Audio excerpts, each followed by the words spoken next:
বন্ধুরা, জাল ফেলতেছি আমরা, ঘন জাল। দেখুন, দেখি আল্লাহ কি করেন। জালটা ফেলা হয়েছে, দেখা যাক কি অবস্থা হয়।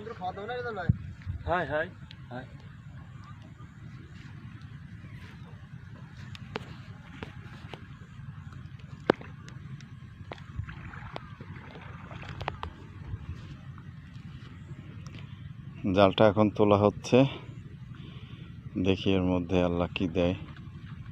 কিছু পড়ে কিনা বুঝতে পারছি না, তবে ঘন ফাঁসের জাল, চিংড়ি মাছ ধরার জন্য।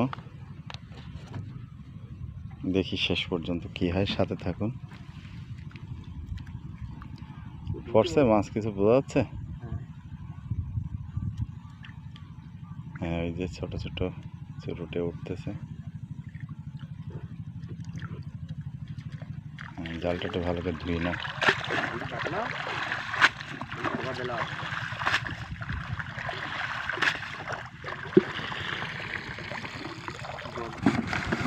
এটা হচ্ছে বড় একটা ব্ল্যাক কাপ পাচ্ছে, আলহামদুলিল্লাহ। ছেড়ে দেবে যে হরিণা চিংড়ি, এগুলা যে এর মধ্যেও আছে। তো সাথে থাকার জন্য অসংখ্য ধন্যবাদ।